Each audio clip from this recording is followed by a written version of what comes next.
কান্নারি যিনি আগমন করেছেন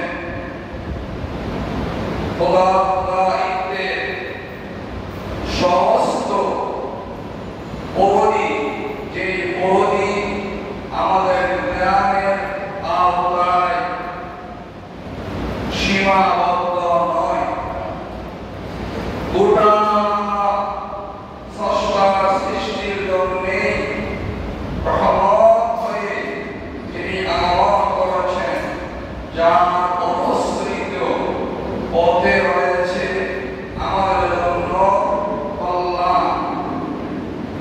আমরা সকলে সেই ঈশ্বরতা কান্নারির প্রতি গভীর শ্রদ্ধা, ভালোবাসা, ভক্তি সহকারে দরুদ সালাম প্রেরণ করছি সাল্লাল্লাহু আলাইহি ওয়াসাল্লাম। সমবেত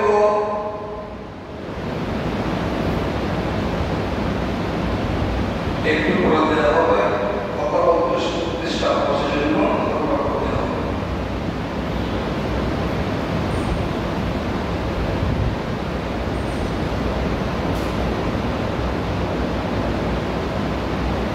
আমরা সকলেই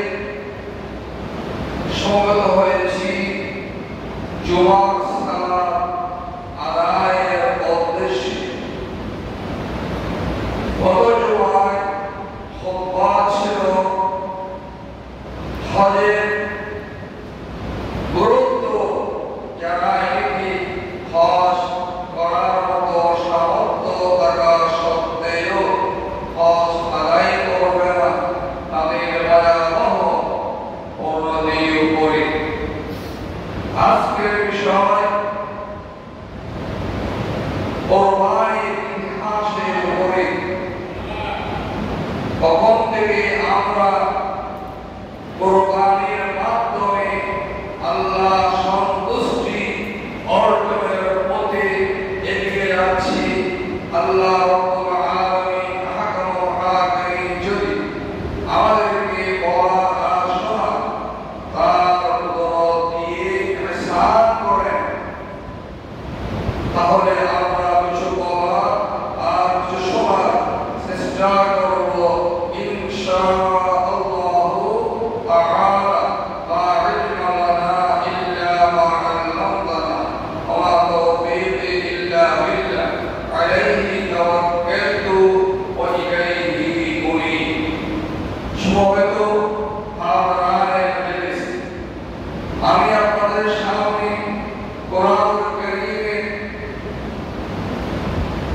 আয়াতগুলো তেলাওয়াত করেছি। যে আয়াতটি আমরা সবাই জানি এবং কোরবানিতে এই আয়াত পড়ার মাধ্যমে জবেহ করে যাই, কিন্তু আমরা একবারও সেই আয়াত আমাকে কি আহ্বান করছেন আল্লাহ রাসূলের মাধ্যমে, আল্লাহ সুবহানাহু ওয়া তাআলা আমাদেরকে কিসের আহ্বান করলেন, আমরা হয়তো একবারও ভেবে চিন্তে এগিয়ে আসার হয়তো সুযোগ আমাদের পক্ষে সম্ভব হয়। আজ থেকে হাজার হাজার বছর পূর্বে আল্লাহ সুবহানাহু ওয়া তাআলার পয়গম্বর ইব্রাহিম খলিলুল্লাহ আলাইহিস সালাম যে ত্যাগের মহিমায় উজ্জীবিত হয়ে ত্যাগ করেছিলেন, আমরা তার বাহিরতাকে সামনে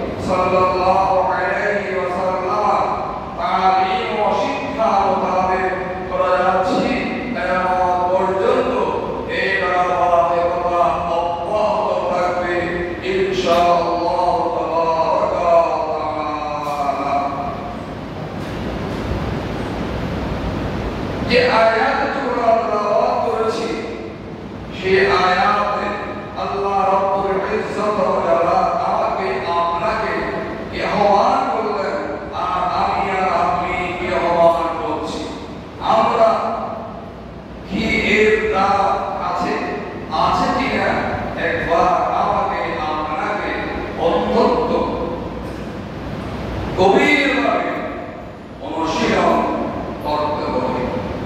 কারণ কোরআন এসেছে আমার জীবনের সংশোধনের জন্য ডেকে নেব, আমার জীবনের কালিমাকে দূরীভূত করে পরিষ্কার পরিচ্ছন্ন স্বচ্ছ জীবনের আলো নিয়ে আল্লাহ রাসূল এই কোরআন আমাদেরকে দিয়ে গিয়েছেন। আল্লাহ আমাদের কোরআন আল্লাহ আমাদেরকে এনেছেন। এই কোরআনে কারীমে আমরা এই আয়াত কোরআন বলছি, আমরা বলছি বিসমিল্লাহির রহমানির রহিম, কুল ইন্না সালাতি। আই হাবিব, আপনি বলুন, আপনি শিক্ষা দিন, আপনি তালিম দিন, আপনি আদেশ দিন। কুল কি ইন্না সালাতি, নিঃসন্দেহে আমার নামাজ, আমার সালাত, ওয়াল নুসুকি, আমার কুরবান, ওয়া মাহইয়ায়া, আমার জীবন, ওয়া মামাতি, আমার মৃত্যু, লিল্লাহি রাব্বিল আলামিন, একমাত্র গোটা সৃষ্টি পালন কর্তা, রক্ষা কর্তা, ধ্বংসকারী, এই সুরিমর পরিচালনার মালিক আল্লাহ বলুন সুবহানাল্লাহ। চারটা কথা আমার নামাজ, দেখুন আপনি আল্লাহ সুবহানাহু ওয়া তাআলা প্রতি ঈমান আনায়ের জন্য কোটি কথা। ইসলামের ভিত্তি বা ঈমানের ভিত্তি কয়টি? জি, পাঁচটি। ইসলামের ভিত্তি বেড়া কয়টি? পাঁচটি। কি কি? ঈমান, নামাজ, রোজা, হজ, যাকাত। এই পাঁচটি মৌলিক কথার উপরে আত্মসমর্পণ করার নাম হচ্ছে ইসলাম, ঈমান। তাহলে আমি প্রথমে স্বীকৃতি প্রদান করেছি লা ইলাহা ইল্লাল্লাহ, বলি লা ইলাহা ইল্লাল্লাহ মুহাম্মাদুর রাসূলুল্লাহ সাল্লাল্লাহু আলাইহি ওয়াসাল্লাম। আমি কি বলছি? আমি আমার জবান দিয়ে, আমার বেরান দিয়ে দৃঢ়তা সহকারে সাক্ষ্য দিয়েছি, কথা বলেছি আল্লাহ ছাড়া কোনো মাবুদ নাই, কোনো উপাস্য নাই, কোনো ইবাদতের মালিক নাই, কোনো হায়াতের মালিক নাই, কেউ জীবনের মালিক নাই, ইজ্জতের মালিক নাই, ফেরের মালিক নাই। মালিককে এখন ঈমান পরিপূর্ণ হয়নি। এই কথাকে মেনে নিতে হবে মুহাম্মাদুর রাসূলুল্লাহ সাল্লাল্লাহু আলাইহি ওয়াসাল্লাম। আল্লাহর রাসূল যেইভাবে ঈমানের তালিম, ঈমানের শিক্ষা আমাকে আপনাকে দান দিয়েছেন, সেইভাবে চলার নাম হলো ঈমান, বিশ্বাস।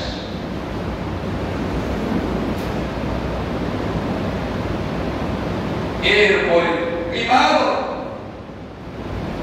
নবী মুহাম্মদুর রাসূলুল্লাহ, সবাই বলি সাল্লাল্লাহু আলাইহি ওয়াসাল্লাম, 13টি বছরে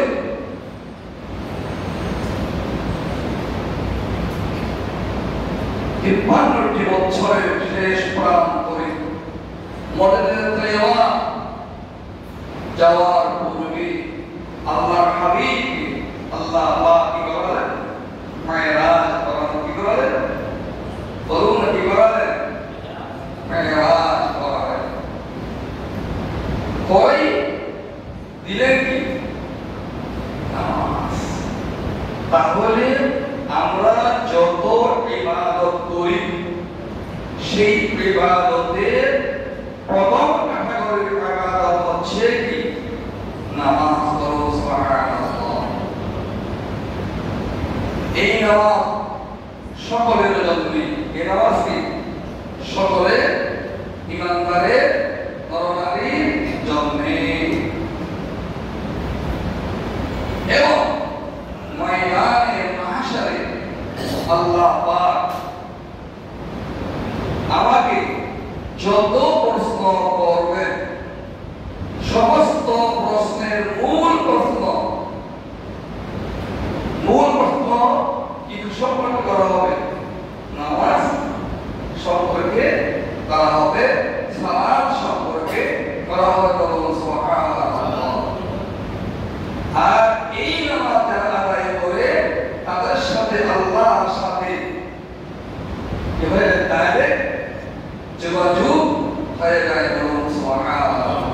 তাহলে আমার যত ইবাদত আছে এগুলি আল্লাহ দরবারে গ্রহণীয় হওয়ার জন্য কি লাগবে? নামাজ লাগবে।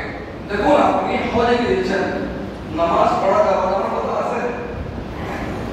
রোজা রেখেছেন, যাকাত দিচ্ছেন, যাকাত দিলে নামাজ পড়তে হবে না। হজ করলে নামাজ পড়তে হবে না। রোজা রাখলে নামাজ পড়তে হবে না। এমন কি কোনো কথা আছে?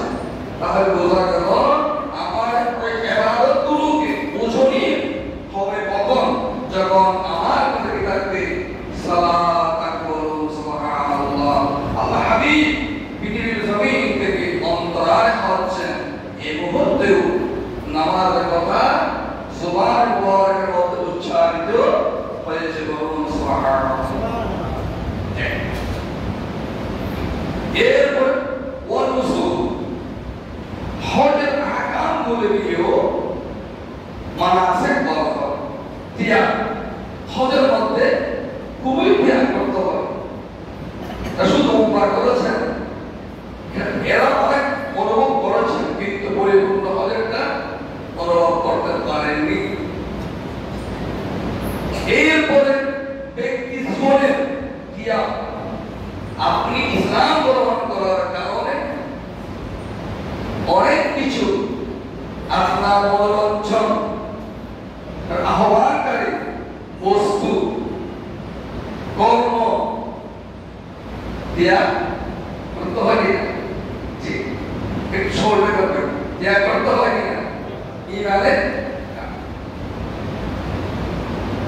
আচ্ছা, এরপরে আসুন, যে আমরা মিনা প্রান্তরে গিয়ে 10 তারিখে দ্বিপ্রহরের পূর্বে 11 তারিখ দ্বিপ্রহরের পরে গিয়ে প্রথম দিন একটা, তৃতীয় দিন 3টাকে আমরা কঙ্কের নিক্ষেপ করে বলেছিলাম। সেই কঙ্কের কেন নিক্ষেপ করে আমি বড় চিন্তা করেছি।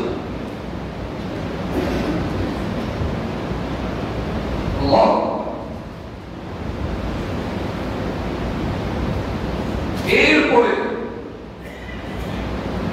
আমার ওই কঙ্করের নিক্ষেপের সাথে সাথে আমার জীবনের মনে না দিতেও শয়তানের দূর ধরা দিতে পারতাম, তাহলে সার্থকতা সোনাই সোহাগা। বলুন সুবহানাল্লাহ। এরপরে আসুন, আপনি যে পশু আপনি কোরবানি দিচ্ছেন, এটা এমনি আসে নাই, অনেক ত্যাগ লেগে মনে এই পশু কোরবানি প্রচলিত হয়েছে।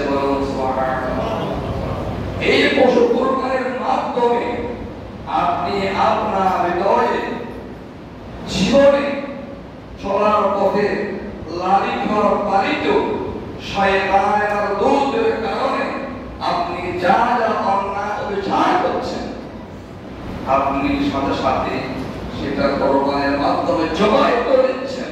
এই অনুভূতি নিয়ে আপনাকে আমাকে কি করতে হবে? কোরবান করতে হবে।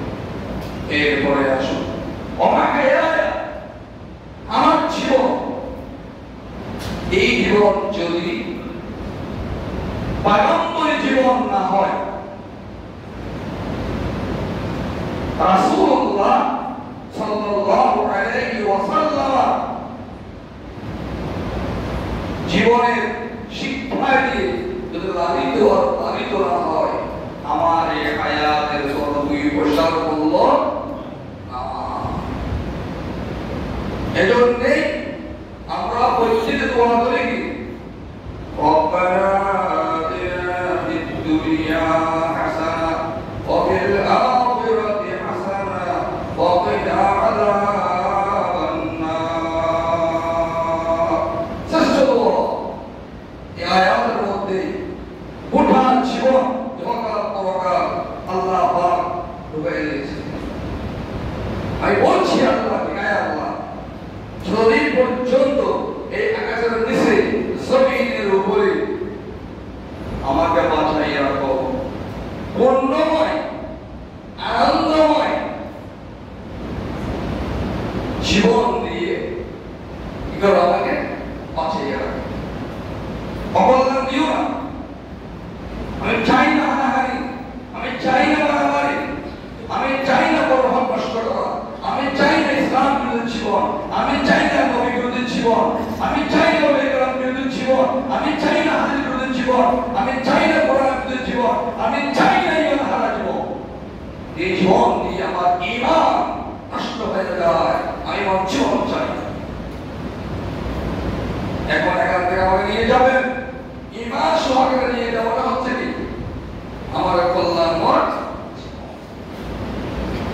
অনেক আছে। এরপর বলছি, আয় আল্লাহ, পরকালের জগতে আমাকে বেইজ্জত করিও না, অপদস্থ করিও না, জাহান্নামী করিও না। তাহলে এই দোয়া করছি, আমি যখন মৃত্যুর সময় কালেমায়ে তাইয়্যিবা কালেমায়ে শাহাদাত পড়ে পড়ে হাসি মুখে জীবন বিসর্জন হয়ে যাওয়া, মালাকুল মউতের মাধ্যমে সেখানে হলো,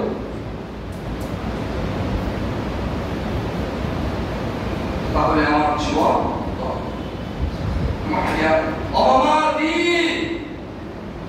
আমাকে যখন নিয়ে যাওয়া ঈমান হারা করে আমাকে নিয়ে যাবে না। তাহলে ইবাদতের শুরু নামাজ, জীবনের শেষ কি মৃত্যু। মৃত্যু না, মৃত্যু ছাড়া কেউ কবরে যেতে পারবেন? मौत जिस दिन आ गए दुनिया की दौलत क्या है, प्रोफेशन से जब उड़ गए मुर्दे की हालत क्या हुई, लाश मेरे क्यों पड़े बेकफन, क्या कफन बाजारों में मिलता नहीं।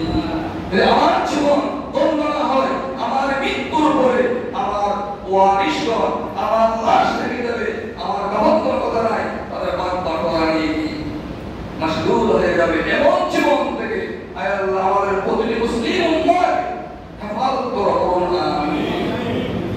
একটা সঙ্গে আমার বুঝে বলতেছি, অনেক সময় হয় না ঠাকিয়ে রয়ে যায়। আল্লাহ যেন এই বিচ্যুতির বিদায় থেকে আল্লাহ গোটা বিশ্বের সমস্ত মুসলিম উম্মাহকে আল্লাহ রক্ষা করুন, আমরা বলি আমিন। এরপরে লা শারীকা লাহু ওয়া বিযালিকা উমিরতু ওয়া আনা আউয়ালুল মুসলিমিন।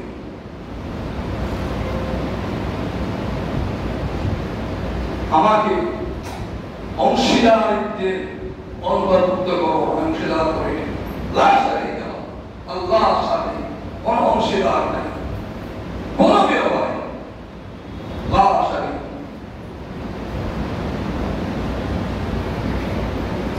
وبذلك أمرت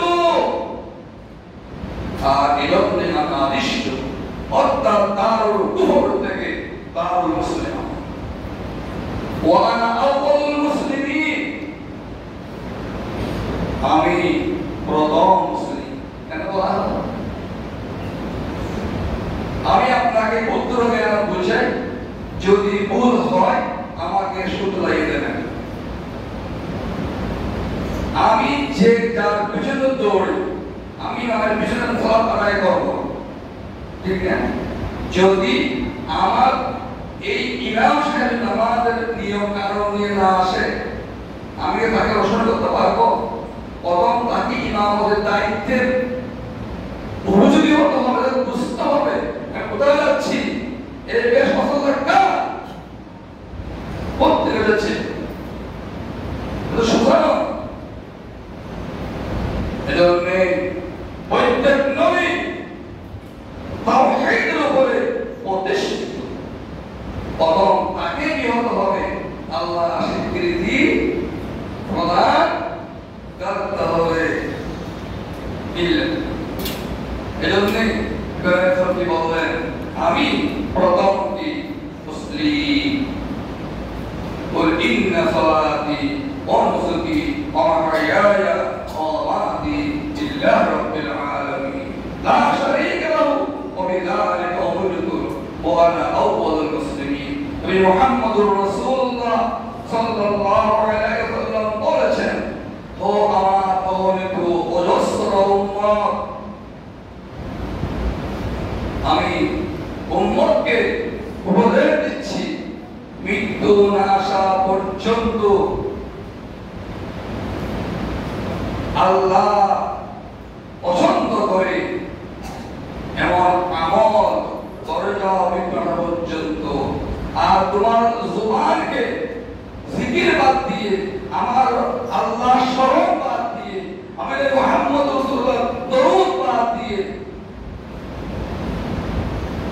বিরত রেখো না বলুন সুবহানাল্লাহ আসুন ইব্রাহিম খলিলুল্লাহ আলাইহিস সালাম কুরবানি শুরু করছেন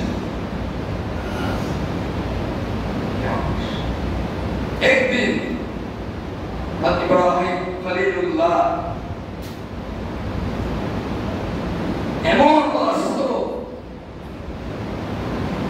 1000 ছাগল 3000 ছাগল 1000 গরু 100 ওট কুরবানি করছেন বিসমিল্লাহ আল্লাহু আকবার গোটা সৃষ্টি আশ্চর্য হয়ে গেল তিনি বললেন আমার কাছে সন্তান আমার আল্লাহ চাইতো আমি আমার সন্তানকে কি আল্লাহর জন্য কুরবানি করতে একটু চিন্তা করতাম না চলে আল্লাহ সেই দোয়া কবুল করে দিলেন রব্বি হাবলি মিনাস সালিহিন ওয়াশরানাহু বিগুলামিন হালিম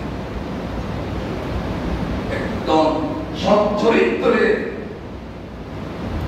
আদবওয়ালা নেককারওয়ালা সন্তানের সংবাদ আল্লাহ তার নবীকে দিলেন তখন তার বয়স অজ্ঞবদল 1086 বছর হযরত সাইয়েদনা ইসমাঈল আলাইহিস সালাম পৃথিবীতে আগমন করলেন এরপরে খুবই দ্রুত হচ্ছে এরপরে সন্তান যখন বাবার সাথে চলার বয়স হলো বুঝার বয়স হলো এইটাও তাফসীর রয়েছে 13 বছর সর্বশেষ একটা বাচ্চা বালাগা হয় নাই হ্যাঁ এবং বালাগা হয় নাই তার আগের সময়টা অত্যন্ত আকর্ষণীয় না আল্লাহু আকবার فلما بلغ معه السعي قال يا بني إني أرى بالمنام ছেলেকে ডাকলেন অনেক ইতিহাস বাদ দিয়ে শুরু হয়ে কথা ছেলেকে ডাকলেন এখানে পরামর্শ করা সুন্নাত পয়গম্বর সুন্নাত আমরা তো আমার মতো করে করি সে মনে করে বের করে না বলতে হবে। এদিকে আসুন, মাইনে যাচ্ছে কথা হবে সুন্নাত রাসূল সুন্নাত নবী এবং খোদাইতুন মুশাওয়িরুহুম ফিল আমর। তখন বলল আমি আপনাকে জবাই করতে আদিষ্ট স্বপ্ন দেখেছি। ছেলে বললেন বাবা কেন প্রশ্ন, আল্লাহ হুকুম দিয়েছেন আপনি কাজ করবেন না, তোমার পরামর্শ কি দেখতে চাই। बाप का बेटा सिपाही क्या घोड़ा কথা আছে না, ঘোষ না হো ঘোড়া ঘোড়া পয়গম্বর সাথে পয়গম্বর হবে আর এই বংশ নিয়ে আসবে বিশ্ব অবতারণ কর্তা কান্নাই শফিউল মুযনিবিন রাহমাতুল আলামিন জনাব মুহাম্মদুর রাসূলুল্লাহ সাল্লাল্লাহু আলাইহি ওয়াসাল্লাম। ঠিক কথা সে বললেন রাজি মিনা প্রান্তরে সেখানে আজ আপনার সবাই ঢাকা ক্যাম্পিংকে করে নিয়ে যাওয়া হচ্ছে এবং সে জায়গায় গিয়ে কোরবানি শুরু হয়ে গেল। এর পূর্বে বাপকে বলা হলো বাবা আমাকে অত্যন্ত ধৈর্যশীলদের মধ্যে আপনি পাবেন, ও সন্তানরা বাবের কথার উপরে ধৈর্য ধারণ করবে, তুমি কি বুঝো বলবে না বলবে না। এখানে একটা হিকমত অবশ্যই নিহিত আছে যে তোমার বাবা দেখো কোরআন আছে কাজ শুরু হয়ে গেল।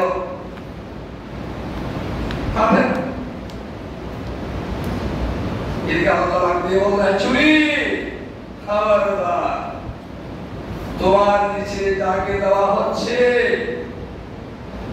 গোটা সৃষ্টির রহমত, এই বংশে দিয়ে আমি পৃথিবীবাসীকে উপহার দেব। বলুন সুবহানাল্লাহ। একটি অসম কাটতে পারবে না।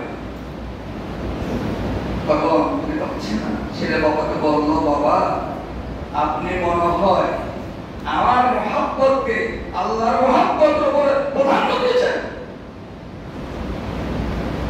বাবা আমাকে উপর করে দিল, যে সবটাকে আমার মূল করে দিল দেওয়া হচ্ছে, শেখানো হচ্ছে না। আল্লাহ সুবহানাহু ওয়া তাআলা তার শরীরের জন্যে জান্নাত থেকে একটি তোফা এনে দিলেন, যেটাকে হাদিসের ভাষায় 40টি বছর পর্যন্ত জান্নাতে লালন পালন করা হয়েছে। বলুন সুবহানাল্লাহ। এবং ডাক দিয়ে বললেন ও ইব্রাহিম قد صدقت الرؤيا إنا كذلك المرسلين إن هذا لهو البلاغ المبين। চারদিকে কথা নয়, নিজের বাপ সন্তানকে আল্লাহ জন্য নিবেদিত হয়ে জবাই করে দেওয়া, চারদিকে কথা নয়। ইব্রাহিম পরীক্ষায় পাস করেছে। শায়ের বলছেন जिसे कहते हैं मेरा जैसे जैसे कहते हैं मेरा और इश्क का बाजार है, जिसे कहते हैं मेरा और इश्क का बाजार है। खुद रबीउल्लाह वहाँ जाके ज़बे होने लगे।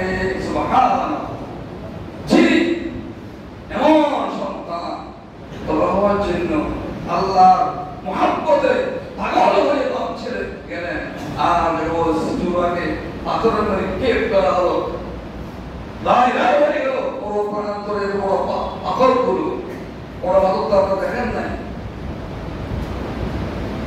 সূরাকে বলা হয়েছিল সূরা তুই কি করবি, তিনি বলেছিলেন ওই পয়গম্বর আপনি যার সৃষ্টি আমি তার সৃষ্টি, আপনি পয়গম্বর নিঃসন্দেহে আমি আপনার পয়গম্বরের দপ্তরের বদুয়া থেকে পানা চাই, কিন্তু আল্লাহ বলছেন আমার পয়গম্বর আমার ইসমাইল একটা পশম কাটতে পারবি না।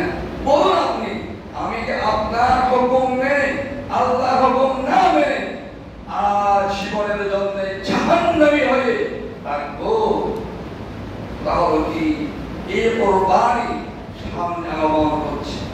আল্লাহ সুবহানাহু ওয়া তাআলা হাবিব জনাব মুহাম্মদুর রাসূলুল্লাহ সাল্লাল্লাহু আলাইহি ওয়াসাল্লামকে এই কোরবানি সম্পর্কে সাহাবায়ে কেরাম প্রশ্ন করেছিলেন। ছোট্ট একটা হাদিস শেষ চলছে।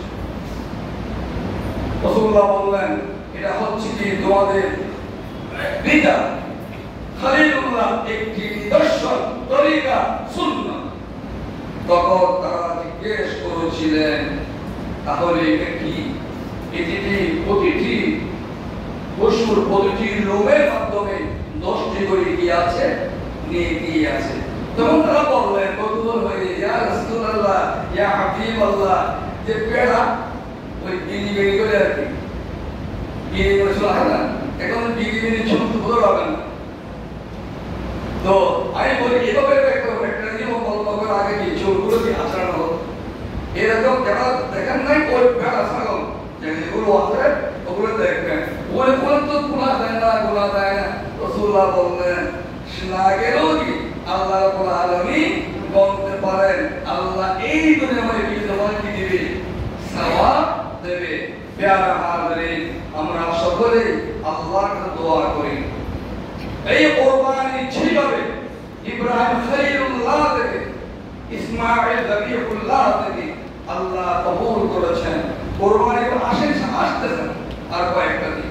আল্লাহ পাক আমাকে আপনাকেও সেই পথে উজ্জীবিত হয়ে নবী মুহাম্মদুর রাসূলুল্লাহ সাল্লাল্লাহু আলাইহি ওয়াসাল্লামের ওসিলায় আল্লাহর রহমতের মাধ্যমে সেই পথে আল্লাহ আমাদের সকলের কোরবানিকে কবুল করুন।